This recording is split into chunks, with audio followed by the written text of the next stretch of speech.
1000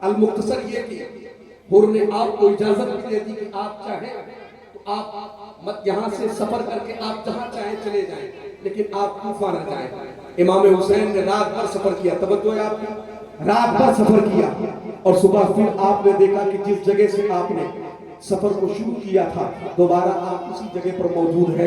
آپ نے لوگوں سے پوچھا یہ کون سی جگہ ہے، تو لوگوں نے کہا اسی کو کرب و بلا کہتے ہیں۔ ذرا آپ توجہ کریں، امام حسین نے حضرت علی اکبر کو بلایا۔ حضرت علی اکبر کون ہے؟ یہ امام حسین کے بڑے بیٹے ہیں۔ امام حسین نے اپنے شہزادے حضرت علی اکبر کو بلایا، اور بلانے کے بعد کہتے ہیں علی اکبر اس زمین کی قیمت میں معلوم کرو، یہ زمین کس کی ہے، اس کی قیمت کو ادا کر دو۔ حضرت علی اکبر کہتے ہیں بابا اس سے پہلے بھی جب ہم مدینے سے نکلے ہیں کئی جگہوں پر ہم نے پڑاؤ کیا ہے، کئی جگہ پر ہم ٹھہرے ہیں، لیکن آپ نے اس کی قیمت کو ادا کرنے کا حکم نہیں دیا ہے۔ تو امام حسین کا جملہ آپ سنیں، امام حسین نے کہا تھا اکبر اس سے پہلے جب ہم ٹھہرے تھے وہ ہمارا آخری مقام نہیں تھا، لیکن یہ ہمارا آخری مقام ہے، اور جہاں پہ لوگوں کی قبریں بنتی ہیں قبر اس جگہ پر بنتی ہے جو جگہ اس کی ملکیت ہے۔ دیکھیں آپ اور توجہ کریں، یہ کربلا یوں ہی مار کے وجود میں نہیں آیا ہے، یہ کربلا کوئی اچانک وجود میں نہیں آیا ہے، یہ کربلا کوئی ایٹومیٹک یا بالکل ایک دم سے نہیں ہو گیا ہے۔ یہ کربلا تو تب کی کہانی ہے جب حضور نے امام حسین کو ولادت کے بعد اٹھایا تھا اور حضور روئے تھے۔ حضرت جبریل عرض کرتے ہیں حضور روئے کیوں ہے؟ تو اللہ کے نبی نے فرمایا تھا جبریل آج تم حسین کی ابتدا دیکھ رہے ہو، لیکن میں حسین کی انتہا دیکھ رہا ہوں۔ ایک وقت آئے گا میرے اس شہزادے کو میری امت 3 دن کا بھوکا اور پیاسا رکھ کر کے شہید کر دیا۔ اور حضرت علی جب کوفے کا سفر کر رہے تھے اور جب آپ کربلا پہنچے تھے آپ نے وہاں کی جب مٹی کو اٹھایا تھا، مورخین فرماتے ہیں جس پتھر کو بھی حضرت علی اٹھاتے تھے اس کے نیچے سے خون نکلتا تھا۔ حضرت علی نے کہا تھا لوگوں یہ کربلا ہے اور مجھے معلوم ہے کہ کربلا میں حسین کو شہید کیا جائے۔ توجہ کریں آپ، ایک بات میرے ذہن میں آتی ہے، سن لیں آپ دیکھیں، یہ کربلا یوں ہی وجود میں نہیں آیا ہے، برسوں سے اس کے انتظار میں امام حسین کو رکھا گیا۔ امام حسین کو اللہ رب العزت نے پیدا ہی اسی لیے کیا ہے کہ جب اسلام پر آنچ آئے گی، مذہب اسلام کو جب مٹانے کی کوشش کی جائے گی، یہی حسین اپنے سر کو کٹا کر کے اسلام کی کربلا میں حفاظت۔ آپ دیکھیں کربلا یوں ہی وجود میں نہیں آیا۔ توجہ کریں اور بڑی قیمتی بات میں کر رہا ہوں، توجہ ہے آپ کی۔ دیکھیں آپ حضرت علی کی زندگی کو دیکھیں، حضرت علی گزر رہے ہیں 2 شخص مدینے میں، توجہ رکھیں میری ماں اور بہنیں بھی توجہ کریں، دیکھیں آپ 2 شخص جن کا ایک بات میں اختلاف ہے۔ ایک شخص کہتا ہے یہ اونٹ میرا ہے، دوسرے نے کہا یہ اونٹ میرا ہے، ایک اونٹ ہے، دونوں کا دعویٰ ہے اونٹ میرا ہے، ایک کہتا ہے یہ اونٹ میرا ہے۔ اختلاف بہت بڑا ہے، اتنے میں حضرت علی آتے دکھائی دیے ہیں، دونوں نے کہا چلو علی سے جا کے اپنا فیصلہ کرواتے ہیں۔ حضرت علی نے سے دونوں نے کہا ہے علی میں یہ کہتا ہوں اونٹ میرا ہے، دوسرا یہ کہتا ہے اونٹ میرا ہے۔ حضرت علی نے ایک سے پوچھا تو یہ بتا کہ تیرے پاس کون سا ثبوت ہے کہ اونٹ تیرا ہے؟ توجہ رکھے، اس نے کہا میرے پاس یہ میری زبان ثبوت ہے کہ یہ اونٹ میرا ہے، میرا دعویٰ ہے کہ یہ اونٹ میرا ہے۔ حضرت علی نے دوسرے سے پوچھا تو بتا تیرا کون سا دعویٰ ہے اور تیرے پاس کون سا ثبوت ہے، کون سی دلیل ہے کہ اونٹ تیرا ہے؟ تو اس نے کہا علی یہ اونٹ میرا ہے اور میرے پاس دلیل یہ ہے کہ اگر آپ اونٹ کو ذبح کریں اور اس کے گوشت کو الگ کر دیں، اس کی کھال کو الگ کر دیں، اس کی ہڈی کو الگ کر دیں اور آپ اس کے کلیجے کو اس کے دل کو کاٹ کر کے دیکھیں، اس کے دل کو ٹکڑے کر کے دیکھیں، اس کے دل میں آپ کو ایک سوراخ نظر آئے گا۔ اگر وہ سوراخ نہ ہوا تو اس اونٹ کی جتنی قیمت ہوگی اس سے کئی گنا قیمت میں دینے کے لیے تیار۔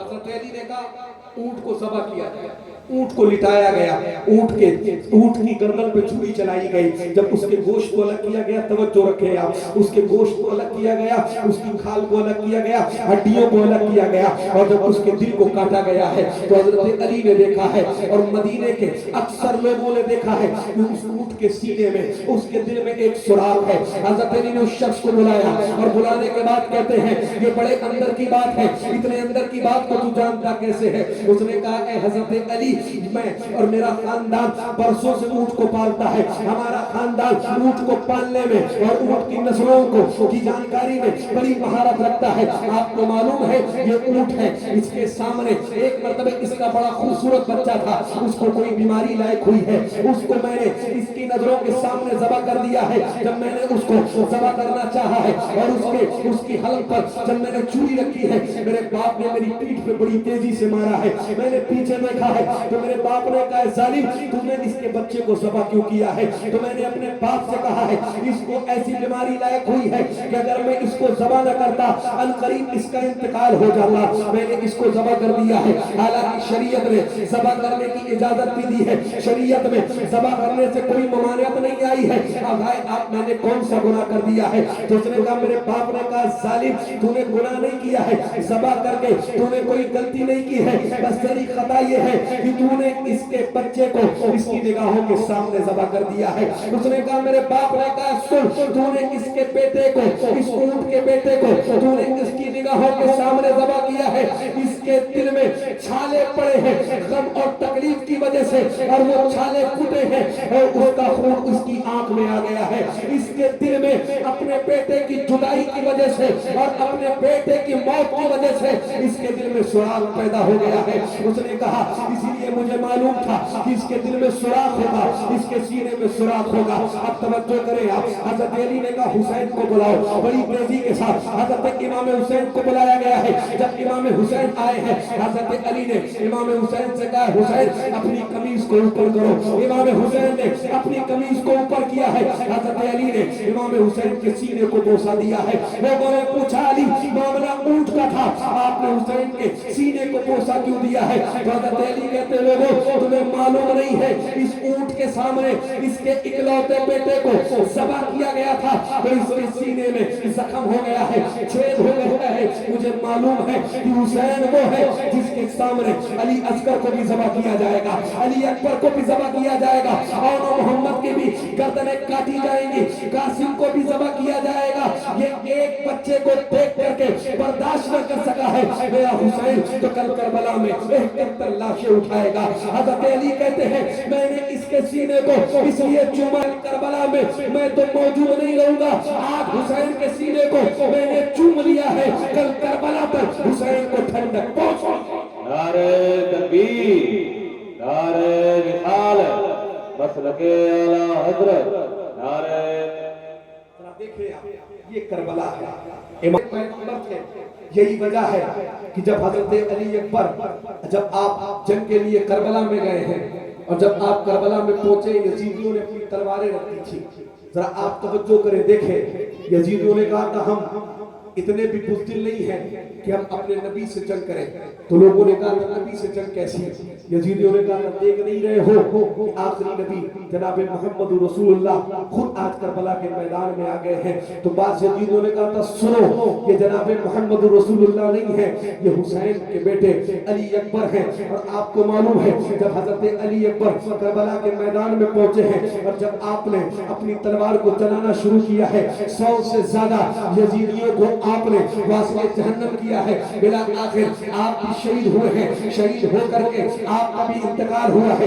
اس کے بعد میں امام قاسم کو آپ نے کربلا کے میدان میں بھیجا ہے. اور یہ امام قاسم کون ہے؟ یہ حضرت امام حسن کے بڑے بیٹے ہیں. جب آپ کربلا کی سرزمین پر پہنچے ہیں, یزید نے اپنے وقت کے بڑے بہادر اور بڑے مشہور پہلوان ارزق سے کہا تھا ارزق جا اور جا کر کے اس کا کام تمام کر دے. تو ارزق نے کہا تھا, ارزق نے کہا تھا لوگوں سے, ارزق نے کہا تھا یزیدیوں سے کہ میں اتنا بزدل نہیں ہوں کہ کسی بچے کے مقابلے میں آ جاؤں. اس نے کہا اس کے مقابلے کے لیے تو میرے بیٹے کافی ہیں. اس نے اپنے ایک بیٹے کو بھیجا ہے. حضرت قاسم نے اس کے بیٹے کو ایک بار میں شہید کر, اس کے ایک بیٹے کو ایک بار میں آپ نے واسطے جہنم کیا ہے. اس کے دوسرے بیٹے کو آپ نے واسطے جہنم کیا ہے. تیسرے بیٹے کو آپ نے واسطے جہنم کیا ہے. چوتھے بیٹے کو آپ نے واسطے جہنم کیا ہے. آخر میں ارزق نے